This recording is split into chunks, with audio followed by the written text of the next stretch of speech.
चेतावनी, इस वीडियो में दिखाई गई कहानी बेहद डरावनी है। कमजोर दिल वाले बच्चे या वो लोग जो अकेले अंधेरे में बैठे हैं, कृपया इसे देखने से बचें।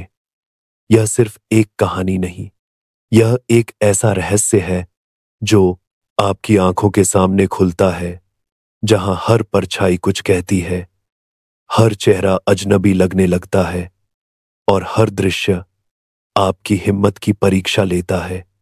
जो देखना शुरू करेगा वो खुद को इस उड़ान का हिस्सा समझने लगेगा, और फिर कहीं ऐसा ना हो कि आप भी उसी प्लेन में हो, रा 203 में, जो अब भी 30,000 फीट की ऊंचाई पर अंधेरे में भटक रहा है। अगर आप तैयार हैं तो आगे बढ़ें, लेकिन याद रहे, कुछ भी देखने के बाद वैसा नहीं रहता जैसा पहले था। अब फैसला आपका है।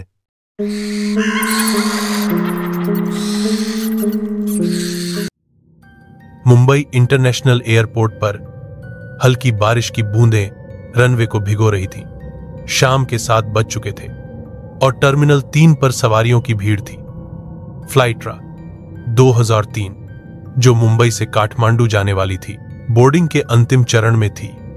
सुरक्षा अनाउंसमेंट की आवाजें, ट्रॉली खींचते यात्री और इमिग्रेशन लाइन में खड़े लोगों की बेचैन आंखें, सब कुछ सामान्य लग रहा था, सिवाय एक बूढ़ी औरत के जो गेट नंबर 17 के पास एक कोने में बैठी बुदबुदा रही थी।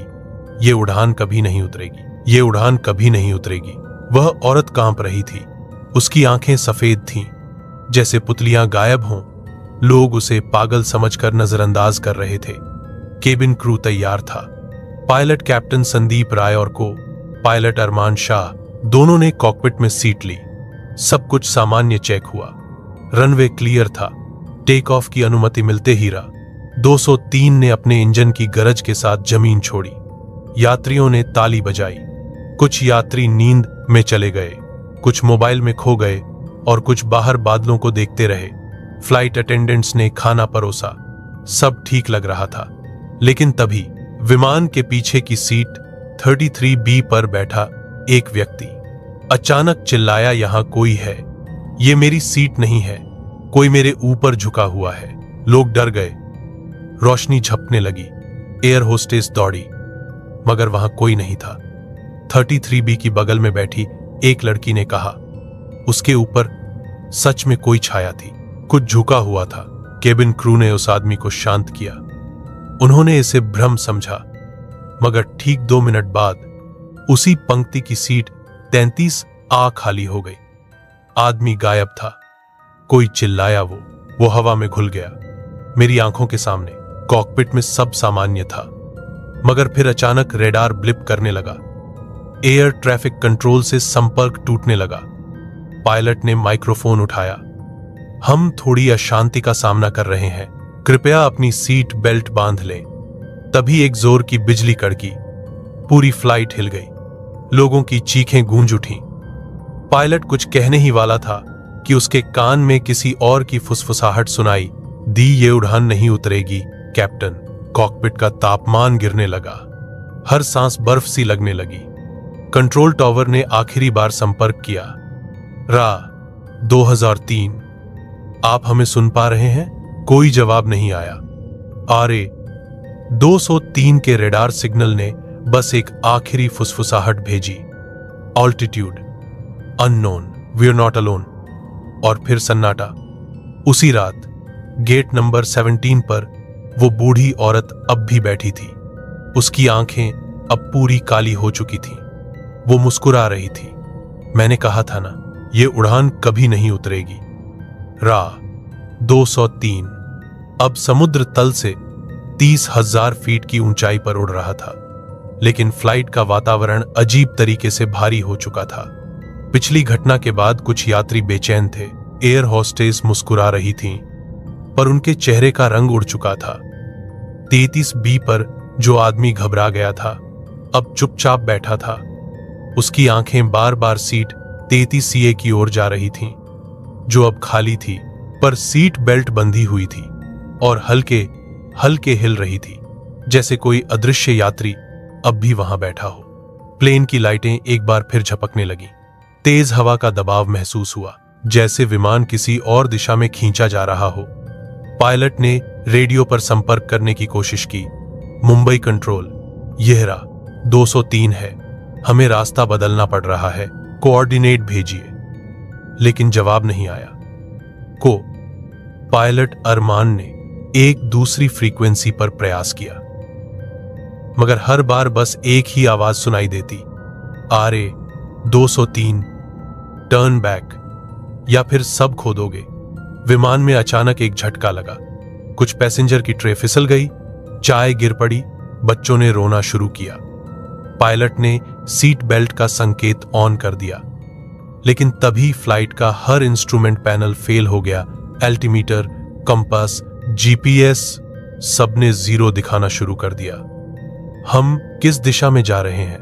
पायलट ने कहा। पायलट चुप था। उसकी आंखें कॉकपिट के कांच की ओर जमी थीं। वो क्या है बाहर? उसने कांपती आवाज में पूछा। कांच के उस पार, बादलों के बीच, एक परछाई तैर रही थी, मानव जैसी, मगर कई गुना बड़ी। वह परछाई विमान के साथ साथ उड़ रही थी, और जैसे ही विमान थोड़ा दाएं मुड़ा, वह भी मुड़ गई। तभी केबिन में एक महिला यात्री उठ खड़ी हुई। उसकी आंखें सफेद थीं और वह सीधी कॉकपिट की ओर चलने लगी। कोई उसे रोक नहीं पाया। उसने बिना कुछ बोले कॉकपिट का दरवाजा खटखटाया। पायलट उस समय हिल भी नहीं सके। दरवाजे के उस पार से वही फुसफुसाहट आई, कॉकपिट खाली करो, अब उड़ान मेरी है। पायलट ने झटके से दरवाजा लॉक किया और ऑटो पायलट मोड में स्विच किया, मगर सिस्टम फेल हो चुका था। विमान खुद किसी अज्ञात दिशा में मुड़ रहा था। फ्लाइट का तापमान 10 डिग्री तक गिर गया था। ओवरहेड कंपार्टमेंट अपने आप खुलने लगे, बैग्स गिरने लगे, लोगों की सांसें भाप में बदल गईं। लेकिन जो सबसे डरावना था, वह था विमान में आ रही अजीब सी आवाज, जैसे कई लोग एक साथ धीरे धीरे नमः कालाय का जाप कर रहे हों। और फिर एक और यात्री गायब हो गया। सीट 27C अब खाली थी, मगर उस सीट के पास की खिड़की पर खून के छींटे थे और एक शब्द उभरा था, नाव। बूढ़ी औरत जो गेट 17 पर बैठी थी, अब वहां नहीं थी। उसे देखा गया ठीक विमान के ऊपर हवा में, जैसे किसी और आयाम से उसे जोड़ा गया हो। उसके होंठ हिल रहे थे। अभी तो शुरुआत है। विमान के अंदर एक छोटी लड़की ने अपनी मां से पूछा, मम्मी, वो अंकल कौन है जो प्लेन के बाहर खड़े हैं? उसकी मां ने खिड़की की ओर देखा और चीख मारकर बेहोश हो गई। एक इंसानिया, जो कभी इंसान था, बिल्कुल विंग के किनारे पर खड़ा था और मुस्कुरा रहा था। 2003 अब किसी भी कंट्रोल रूम के रडार पर नहीं था। भारत, नेपाल और बांग्लादेश के एयर ट्रैफिक नेटवर्क ने इसे गायब घोषित कर दिया था। लेकिन विमान खुद अब भी हवा में था, एक ऐसी दिशा में, उड़ानें लौटी नहीं। पसीने से भीगे हाथ, आंखें घूर रही थीं, की ओर मुड़ चुके हैं, लेकिन यहां कोई रास्ता नहीं है। अरमान बुदबुदाया, हम कोई जानी पहचानी दिशा में नहीं हैं। पायलट ने रेडियो पर एक बार फिर प्रयास किया। मुंबई कंट्रोल, 2003, इमरजेंसी है, लोकेशन अज्ञात है, इंस्ट्रूमेंट फेल हो चुके हैं। लेकिन जवाब की जगह एक घिसी हुई आवाज गूंजी, 203, तुम बहुत आगे आ चुके हो। और फिर सन्नाटा। विमान की खिड़कियों के बाहर का दृश्य अब सामान्य नहीं था। बादल काले हो चुके थे, उनमें नीली बिजली दौड़ रही थी और हर एक बादल में जैसे चेहरे बनते, बिगड़ते दिख रहे थे, चीखते, चिल्लाते, झुलसे हुए चेहरे। ये क्या है? एयर होस्टेस पूजा ने कहा। पीछे से एक यात्री बोला, हम किसी शापित आकाश में आ चुके हैं, ये कोई और संसार है। तभी सीट नंबर 12B पर बैठे एक बुजुर्ग ने जोर से हाथ उठाया और चिल्लाया, वो आ रही है, वो आ रही है। उसके हाथ की नसें नीली हो चुकी थीं, शरीर कांप रहा था और फिर उसके मुंह से भाप नहीं, धुआं निकलने लगा। अचानक उसकी आंखें सफेद हो गईं और वह जमीन पर गिर पड़ामरा नहीं, मगर अब उसकी सांसें किसी और के आदेश पर चल रही थीं। पूरी फ्लाइट में भयंकर कोलाहल मच गया। एक महिला यात्री बार बार दरवाजा पीट रही थी, रोकिए, हमें नीचे उतारिए, ये प्लेन नरक बन चुका है। और फिर प्लेन के भीतर लगे सभी स्पीकर से एक साथ आवाज आई, एक धीमी मगर घातक आवाज, यात्रियों का स्वागत है। आपके साथ आज की उड़ान में केवल आत्माएं हैं। आपकी गंतव्य भूमि का अलगन। लोग चीखने लगे। सीट बेल्ट्स अपने आप कसने लगी। जिन यात्रियों ने उठने की कोशिश की उन्हें कुछ अदृश्य शक्तियां नीचे खींच रही थीं। अब तक 2 बच्चे और एक महिला गायब हो चुके थे। उनकी सीटों पर सिर्फ राख बची थी। पायलट ने ऑक्सीजन मास्क गिरा दिए मगर उनमें से गैस नहीं, काली धूल निकल रही थी। तभी कॉकपिट का तापमान और गिर गया और फिर वह हुआ जो किसी ने सोचा भी नहीं था। पायलट अरमान शाह की आंखों से खून बहने लगा। वो अंदर है, संदीप। वो कॉकपिट में आ गई है। अरमान की गर्दन धीरे धीरे पीछे मुड़ी, हड्डियां चरमराईं और वह सीट पर मर गया। कैप्टन संदीप अब अकेला था, या शायद नहीं। कॉकपिट की खिड़की के सामने अब कुछ लिखा था। बाहर से किसी नाखून से खरोंच कर टर्न अराउंड और डाई। संदीप ने कांपते हाथों से प्लेन मोड़ने की कोशिश की मगर स्टीयरिंग लॉक हो चुका था और तभी उसके कानों में वही बूढ़ी औरत की आवाज गूंजी, अब कोई वापसी नहीं। कप्तान, अब तुम हमारे साथ उड़ोगे। स्पीड मीटर ने अचानक 1202 का है दिखाना शुरू किया। इंजन के कंपन बढ़ गए। विमान अब किसी खिंचाव में था। नीचे बर्फीले पहाड़ों की झलक मिली, लेकिन वो पहाड़ नहीं थे, वो शवों से बने पर्वत थे। सैकड़ों लाशें एक दूसरे में उलझी हुई। कुछ की आंखें खुली थीं जो विमान की ओर देख रही थीं। विमान झटका खाकर नीचे गिरने लगा। बूढ़ी औरत की हंसी अब पूरे विमान में गूंज रही थी, लेकिन वो तो विमान में थी ही नहीं, तो ये आवाज कहां से आ रही थी? या शायद अब वो हर यात्री में समा चुकी थी। 2003 की गड़गड़ाहट अब जमीन पर सुनाई देने लगी थी। 1 हफ्ते की खोजबीन के बाद नेपाल के उत्तरी हिस्से में बसे बर्फीले इलाकों से कुछ चरवाहों ने धुआं उठते देखा। जब वहां स्थानीय प्रशासन पहुंचा तो उन्हें पहाड़ की ढलान पर एक टूटा हुआ विमान दिखाई दिया। जले हुए हिस्से, धातु की चटकती प्लेटें और चारों ओर राख सी फैली हुई चुप्पी। विमान 203 का मलबा था, मगर जो सबसे अजीब था वह था उसकी स्थिति। पूरा जहाज एक बेहद संकरी और अजीब सी घाटी के अंदर फंसा हुआ था। उस घाटी का कोई नाम नहीं था। गूगल मैप्स पर वो जगह एक काली रेखा की तरह दिखती थी, जैसे कोई खाली स्थान, एक ब्लाइंड स्पॉट। पहला बचाव दल जब वहां पहुंचा तो उन्होंने देखा कि मलबे के पास कोई परिंदा तक नहीं था। आसपास बर्फ थी, मगर चुप थी, बिल्कुल निर्वात सी, जहां सांसें भी आवाज नहीं करती थीं।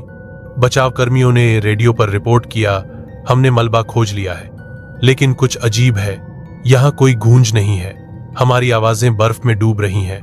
और तभी एक ने कहा, सुनो, ये क्या है? दूसरे ने सर उठाकर देखा। घाटी की चट्टानों पर कुछ लिखा था, किसी बहुत पुराने, लगभग खून जैसे रंग में, वापस जाओ, ये जमीन तुम्हारी नहीं। लेकिन तब तक बहुत देर हो चुकी थी। पहली टीम में शामिल 4 लोगों ने जहाज के पास जाना शुरू किया। पंखों के हिस्से जल चुके थे, कुछ कुर्सियां अध जली थीं, मगर एक चीज ने सभी को रोक दिया, वो था पायलट अरमान शाह की लाश, जो कॉकपिट के सामने बर्फ पर ऐसे बैठी थी जैसे कोई समाधि में हो। उसकी आंखें खुली थीं, लेकिन जब एक अधिकारी ने उसकी नब्ज जांचनी चाही तो अरमान की गर्दन अपने आप मुड़ गई और उसने एक ही शब्द बोला, अब देर हो चुकी है।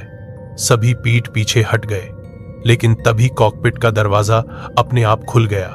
कोई था वहां, कोई अब भी जिंदा, या कम से कम जैसे जिंदा। कॉकपिट के अंदर मिला कैप्टन संदीप राय। उसका चेहरा झुलसा हुआ था, मगर उसकी आंखें खुली थीं। वह सांस ले रहा था, लेकिन उसकी सांसें भाप नहीं, काले धुएं जैसी थीं। उसके होंठ हिले। क्या हम अब भी उड़ रहे हैं? बचाव दल स्तब्ध रह गया। तभी विमान के अंदर से और आवाजें आने लगीं, कुर्सियां हिलने लगीं, सीट बेल्ट्स झनझनाने लगीं। मलबे के बीच से 2 और यात्री निकले, एक बच्चा और एक महिला। मगर जब टॉर्च की रोशनी उनके चेहरों पर पड़ी तो सब पीछे हट गए। उनकी त्वचा झुलसी नहीं थी, बल्कि पिघली हुई थी, जैसे कोई शरीर गर्म धातु में लपेट दिया गया हो। बच्चे की आंखें सफेद थीं, मगर उसके गालों से खून बह रहा था। और उन्होंने एक ही बात दोहराई, वो आ रहा है, वो अब हमें छोड़ने नहीं देगा। रेडियो फीड काट दी गई। बचाव दल से संपर्क टूट गया। अगले 24 घंटे तक कोई जवाब नहीं आया। जब दूसरी टीम पहुंची तो पहला दल कहीं नहीं मिला। मलबा वहीं था, मगर अब कुछ और था। पूरा विमान ऊपर की ओर उठा हुआ दिखा, जैसे कोई अदृश्य ताकत उसे आकाश की ओर खींच रही हो। और घाटी की चट्टानों पर अब नया लिखा था, खून में अभी तो शुरुआत है। गूंज अब भी नहीं थी, मगर घाटी के भीतर अब एक अजीब सी सरसराहट गूंज रही थी, मानो कोई हजारों आत्माओं की बड़बड़ाहट एक साथ बोल रही हो। एक जवान अफसर जो खोज दल में था, उसकी जेब से एक चिट्ठी मिली जो उसने टीम को भेजने से पहले खुद के लिए लिखी थी। अगर हम वापस न लौटें तो समझना ये घाटी जिंदा है। ये आवाजें खा जाती हैं। हमने जो देखा वो इंसानी नहीं था। हम इस प्लेन को हाथ भी नहीं लगा सकते। ये अब उड़ नहीं रहा, ये जाग चुका है। दूसरे बचाव दल ने जैसे ही राह 203 के मलबे की ओर कदम बढ़ाया, पूरा वातावरण बदलने लगा। आसमान काला पड़ चुका था। बर्फ की सफेदी पर हल्का लाल रंग फैलता जा रहा था और घाटी की हवा में कुछ सरसराता हुआ, जैसे किसी ने वहां रहते हुए अपनी आत्मा निकाल दी हो। जैसे ही टीम मलबे के पास पहुंची, उन्होंने देखा विमान का पिछला हिस्सा पूरी तरह पिघल चुका था, जैसे किसी ने उसे अंदर से जला डाला हो। लेकिन एक बात ने उन्हें और हैरान कर दिया। वहां कुछ लोग खड़े थे। हां, खड़े हुए यात्री जले हुए, मगर जीवित। उनकी आंखें काले गड्ढों जैसी, उनके होंठ सूजे हुए, मगर उनकी सांसें चल रही थीं।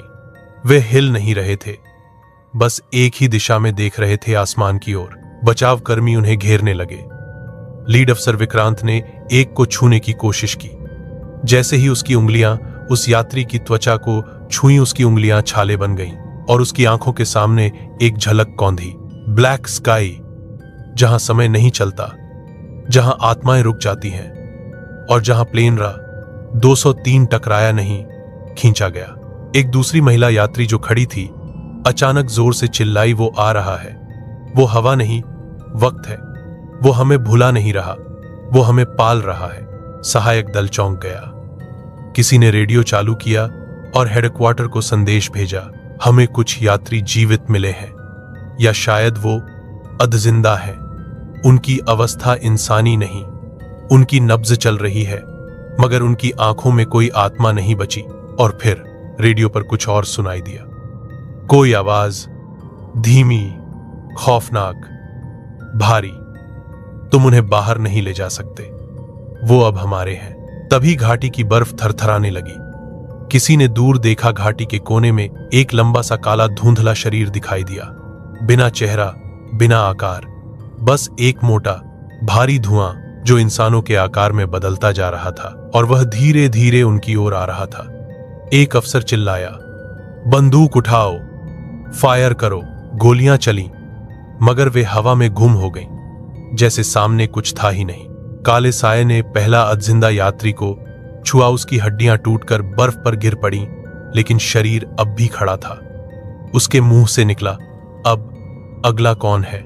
विक्रांत और उसकी टीम ने पीछे हटना शुरू किया, मगर वो अधजिंदा यात्री एक एक कर उनकी ओर घूमने लगे और सबके मुंह से एक ही बात निकली, वो आ रहा है, वो आ रहा है, वो आ गया है। तभी एक धमाका हुआ। मलबे के बीच से आग की एक लपट निकली और सब कुछ एक बार फिर जलने लगा। बर्फ, लोहे के टुकड़े, बचाव कर्मियों की चीखें, सब उस जलते हुए विमान की छाती में समा गए। किसी ने कैमरे से रिकॉर्ड करने की कोशिश की, पर जो आखिरी फ्रेम में दिखा वो अब तक किसी के समझ में नहीं आया। विमान के बीच में एक घूमती हुई लोहे की सीढ़ी जो ऊपर आकाश में कहीं जाती थी, और उस पर चढ़ते हुए यात्री जले हुए मगर मुस्कुराते हुए, और उनमें से एक के हाथ में टिकट था जिस पर लिखा था one way only flight RA-203। बचाव दल के केवल 2 सदस्य लौटे, विक्रांत और एक जवान लड़की स्नेहा। लेकिन जो लौटे वो पहले जैसे नहीं रहे। विक्रांत की आंखें हर वक्त खुली रहती, बिना पलक झपकाए, जैसे हर पल किसी चीज को देख रहा हो जो और किसी को दिखाई नहीं देती। स्नेहा का शरीर तो सही सलामत था, मगर उसकी जुबान कट चुकी थी, किसी ने नहीं, खुद उसने। और उससे पहले जो अंतिम वॉकी टॉकी सिग्नल HQ को मिला था, उसमें सिर्फ एक आवाज थी, वो अब उड़ान भर चुका है। अगला नंबर किसका? तीसरी टीम भेजी गई। इस बार उन्हें निर्देश थामल बे को नहीं छूना है, सिर्फ आसपास के वातावरण का विश्लेषण करना है। इस टीम में थे पैरानॉर्मल रिसर्च यूनिट के अफसर डॉ रविशंकर, एक तांत्रिक विशेषज्ञ श्रीमान त्रिलोचन और एक विशेष डिवाइस ऑपरेटर नेहा, जो स्पेक्ट्रा रेडियोमीटर चलाती थी, जो ध्वनियों और आत्मिक तरंगों को रिकॉर्ड करता था। जैसे ही वे घाटी के मुहाने पर पहुंचे, नेहा का डिवाइस झनझना उठा। 122 हर्ट्ज, फिर 99 हर्ट्ज, फिर अचानक 0 हर्ट्ज। डॉ रविशंकर चौंके, शून्य तरंग। इसका मतलब यहां समय स्थिर हो चुका है, ये जगह जीवित है और सुन रही है। त्रिलोचन ने आंखें बंद की और एक मंत्र बोलना शुरू किया। तभी घाटी की बर्फ कांपी। नेहा ने डिवाइस की स्क्रीन पर देखा, एक आकृति ऊपर से नीचे आ रही थी, मानव शरीर, मगर उसके सिर पर चेहरा नहीं, केवल एक गड्ढा, और उसकी छाती पर लिखा था रा 203। टीम तुरंत पीछे हटने लगी, लेकिन उनके पीछे अब कोई रास्ता नहीं था। घाटी अब बंद हो चुकी थी, चारों ओर बर्फ नहीं बल्कि जमी हुई राख थी। और तभी विमान का मलबा एक बार फिर हिलने लगा। वो खुद उठ रहा था। पंख जो जले हुए थे अब अपने आप जुड़ने लगे। इंजन से धुआं नहीं, सांसें निकल रही थी। विमान का शरीर इंसानी हड्डियों से बनता दिख रहा था। हर नट बोल्ट किसी खोपड़ी से निकला हुआ, हर तार किसी रीढ़ की हड्डी की नसें बन चुकी थीं। टीम डर के मारे वहीं बैठ गई। तभी विमान का दरवाजा खटक से खुला। कोई उतर रहा था। वो ना यात्री था, ना पायलट, वो एक साया था जिसने कोट पहना हुआ था और उसके सिर पर पायलट की टोपी थी, मगर चेहरा नहीं था, बस अंधेरा। उसने त्रिलोचन की ओर देखा। त्रिलोचन ने मंत्र तेज कर दिया, क्षेमाय आत्मनः प्रेत बाधा विनाशाय। और तभी वो साया गूंजती आवाज में बोला, मंत्र उस पर काम नहीं करते जो वक़्त से परे हो गया है। डॉ रविशंकर चिल्लाए, यह कोई प्लेन नहीं, यह एक उड़ती हुई रूह है, आत्माओं की सवारी, जो हर बार एक हादसे के नाम पर उड़ती है और नए मुसाफिर मांगती है। नेहा के डिवाइस ने अंतिम शब्द रिकॉर्ड किया। एली अंतिम शब्द रिकॉर्ड किया। खी, दिस इज हरमास, दिस इज आया, खनी खनी खनी खनी खनी खनी खनी खनी खनी खनी खनी खनी खनी खनी खनी खनी छी छी छी我好长七七七七七七我好七七七七我好七好七七好七七七七七没空没空会空包内空包没空包डम पाओ डम पाओ डो डो डम पाओ ए डम पाओ ए डम पाओ ए। डिवाइस फट गया।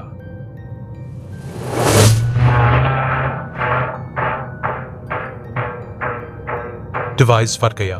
तीसरी टीम भी नहीं लौटी, मगर अगली सुबह घाटी से बाहर एक सूटकेस मिला। खोला गया तो उसमें केवल एक चीज थी, RA 203 boarding pass, return flight confirmed.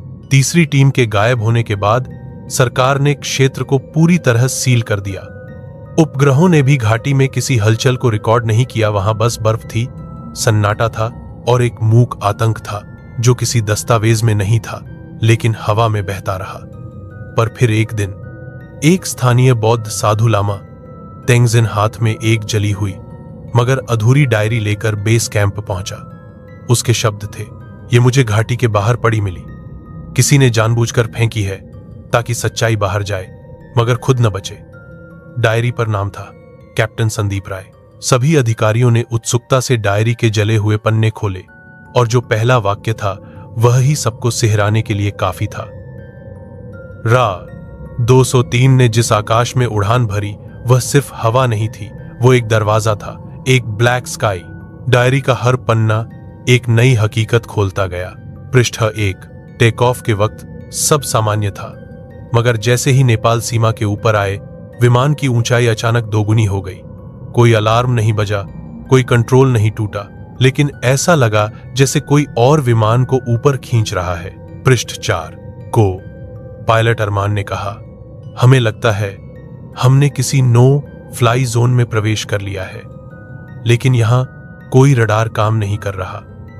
चारों ओर सिर्फ काला आकाश है, न सूरज न तारे, बस एक भारीपन, जैसे वक्त थम गया हो। पृष्ठ 7। एक यात्री सीट 23B उठकर बार बार खिड़की के बाहर देखने लगा और बड़बड़ाने लगा, ये आकाश नहीं है, ये आंख है, हमें देख रही है।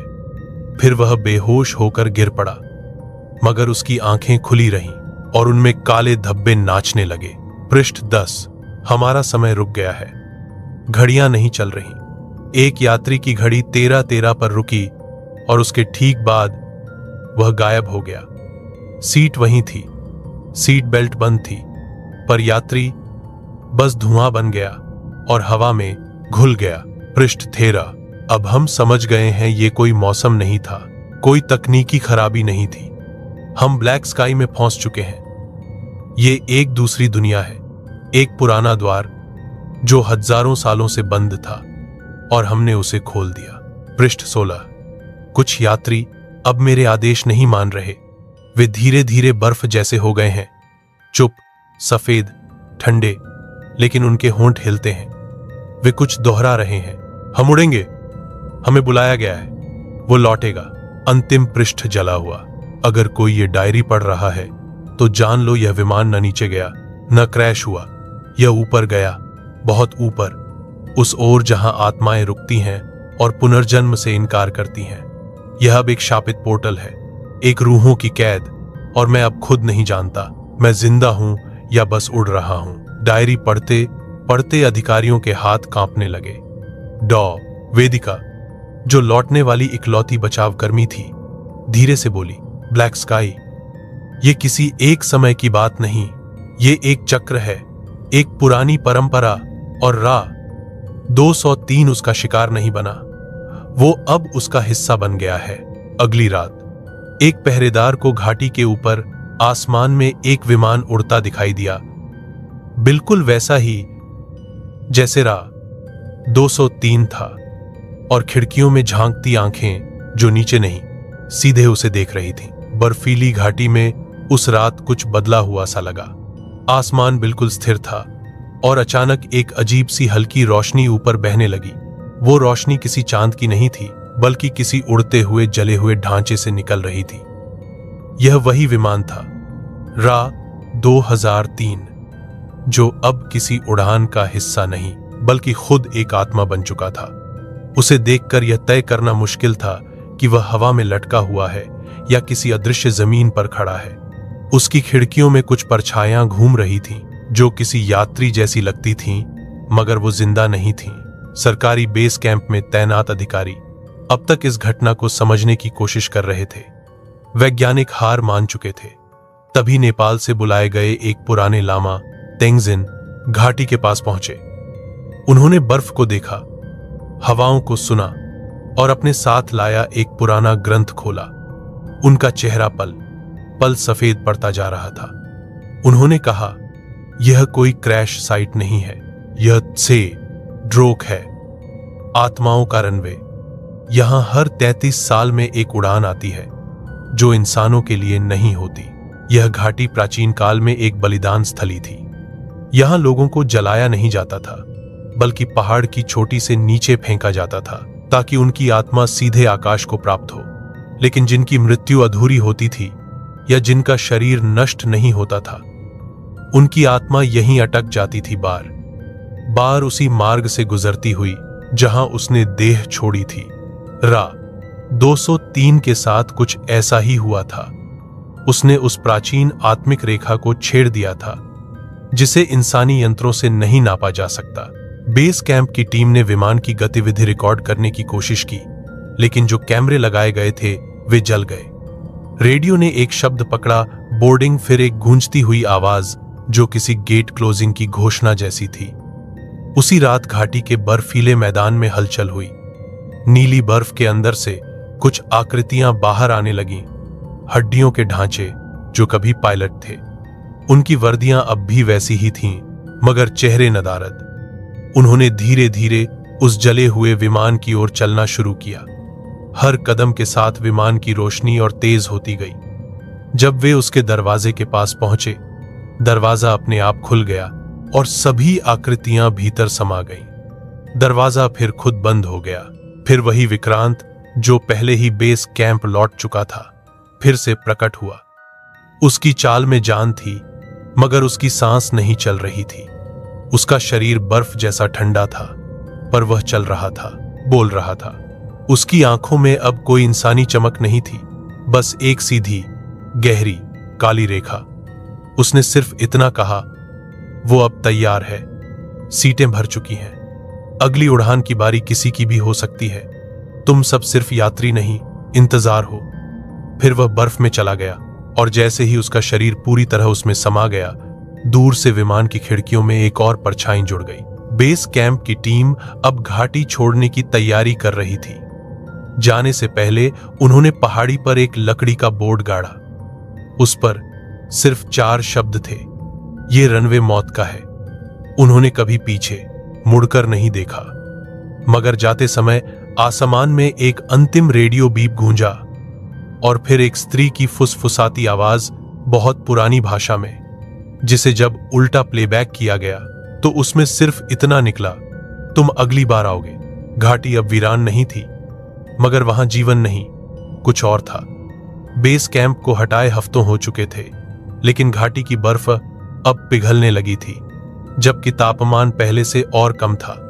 जैसे जैसे बर्फ झड़ती, उसके नीचे से धातु के टुकड़े, जले हुए कपड़े और टूटी सीटें निकलती गईं। पर इन सबसे अधिक डरावना था उन चीजों का अब भी गर्म होना।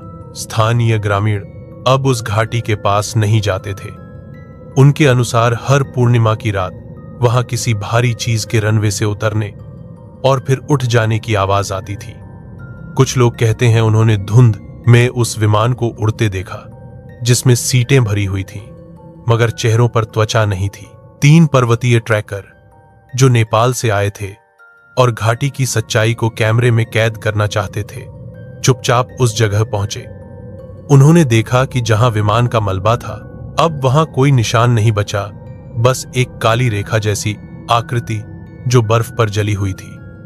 उन्होंने कैमरा ऑन किया और उसमें एक धीमी ध्वनि आने लगी, क्लिक क्लिक क्लिक क्लिक, जैसे कोई बोर्डिंग पास स्कैन हो रहा हो। अचानक एक ट्रैकर रोहित जोर से चीखा। उसने कैमरे की स्क्रीन में देखा कि वे 3 नहीं 4 लोग हैं, पर चौथा कोई दिख नहीं रहा था। सिर्फ उसकी परछाई थी उसके पीछे, एकदम करीब। वह पलटा, मगर वहां कोई नहीं था। बाकी दोनों भागने लगे। रोहित के पैर जमे नहीं, वो बर्फ में धंसता गया और फिर उसकी गर्दन के पास एक जलती हुई छाया उभरी। वो चीखा नहीं, बस चुपचाप खिंचता गया। दूसरे दिन केवल एक ट्रैकर सौरभ वापस लौटा, लेकिन उसकी आंखों में दृष्टि नहीं बची थी। वह बस एक ही बात कहता रहा, वो उड़ान वापस आई है, मगर अब वो किसी को नहीं छोड़ती। सरकार ने फिर से वहां ड्रोन्स भेजे। ऊंचाई से लिए गए चित्रों में घाटी के बीच में एक साफ रनवे दिखाई दे रहा था, सीधा, काला और दोनों छोर पर अजीबो गरीब प्रतीक उकेरे हुए। और उस रनवे के ठीक ऊपर एक वाष्पीय धुंध जैसी आकृति स्थिर थी, जैसे कोई विमान उतरने ही वाला हो। एक रात बेस कैंप से कई किलोमीटर दूर एक पुराना कंट्रोलर शाहिद अचानक जागा। उसके रेडियो में वही आवाज फिर गूंजने लगी जो कई महीने पहले उसने आखिरी बार सुनी थी, फ्लाइट रा 203 रिक्वेस्टिंग फाइनल डिसेंट। शाहिद ने कांपते हाथों से माइक उठाया, मगर उससे पहले ही रेडियो से फिर आवाज आई, request already granted, passengers confirmed, only crew needed. Shahid ने रेडियो बंद कर दिया और डेस्क से भागने ही वाला था कि लाइटें बंद हो गईं। अंधेरे में कंट्रोल टावर की बड़ी खिड़की के बाहर उसने देखा, दूर पहाड़ी से एक रोशनी सीधी उसी दिशा में बढ़ रही थी। जैसे रनवे पर उतरता हुआ कोई विमान। उसने झांक कर देखा, वो रा 203 था, जला हुआ मगर उड़ता हुआ। वो विमान उसके ठीक सामने हवा में स्थिर हुआ, खिड़की के पास आकर रुक गया।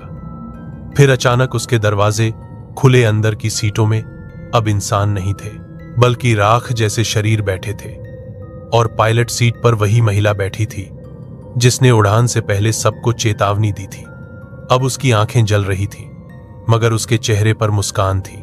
शाहिद वहीं खड़ा रहा, पसीने से तर। उसके रेडियो पर एक फुसफुसाहट गूंजी, अब तुम्हारी बारी है।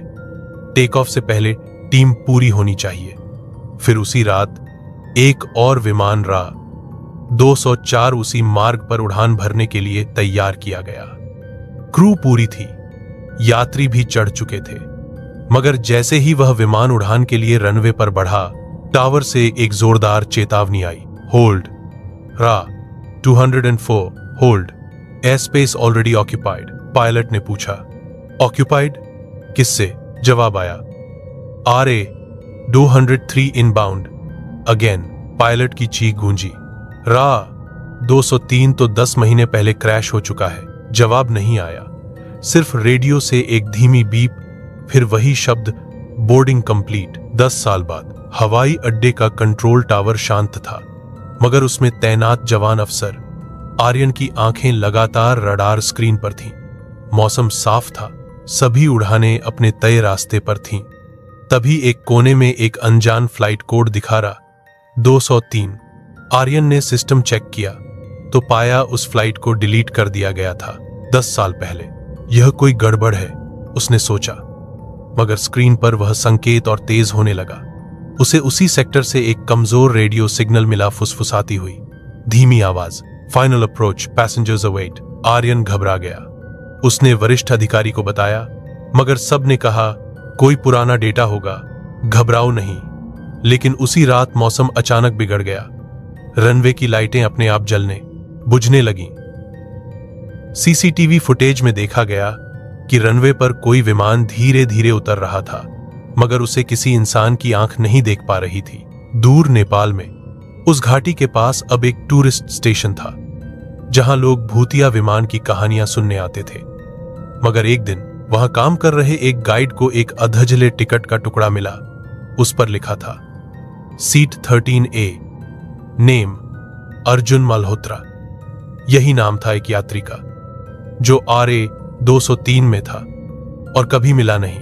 गाइड ने जैसे ही वह टिकट छुआ, उसकी आंखें पलट गईं और उसने वहीं जमीन पर गिरकर कांपते हुए बस इतना कहा, उड़ान रुकी नहीं है, वो हर 10 साल में लौटती है, क्योंकि आत्माएं समय की कैद में है। उसके बाद वहां और अजीब घटनाएं शुरू हुईं। लोगों ने घाटी में रात में किसी विमान के इंजन की आवाज सुनी, पर वहां कोई विमान नहीं था। कई पर्यटक बर्फ में खो गए और जब मिले तो उनके शरीर बर्फ जैसे ठंडे थे, मगर आंखें जल रही थीं। दूर कहीं एक गोपनीय रिपोर्ट में दर्ज हुआ कि रा 203 ने जिस समय रडार से गायब होकर क्रैश किया था, उसी समय उस क्षेत्र में एक अनजान कॉस्मिक वेव डिटेक्ट हुई थी, एक अलौकिक विकिरण जो वक्त और दिमाग को प्रभावित करता है। वैज्ञानिकों ने इसे ब्लैक स्काई डिस्टॉर्शन कहा। रा 203 उस अंतरिक्ष और समय के मोड़ में फंस गया था। उसका शरीर धरती पर गिरा, मगर आत्मा अब एक लूप में है। वही उड़ान बार बार, हर 10 साल में यात्रियों की आत्माएं पूरी नहीं मरी। पायलट अब सिर्फ रूहों का गाइड है और विमान अब सिर्फ एक माध्यम है। उस उड़ान को जिसने एक बार देखा, वो फिर कभी नहीं लौटा। जो उसके पास गया, वो कभी इंसान नहीं रहा। वो उड़ान अब रुकती नहीं, क्योंकि उसकी मंजिल मुक्ति नहीं, बस अगली आत्मा है। अब से हर 10 साल बाद एक रनवे जलता है, एक आवाज गूंजती है, flight RA 203 now boarding, final call. और कहीं ना कहीं कोई ना कोई अगला यात्री अनजाने में उस विमान की अगली सीट भर देता है।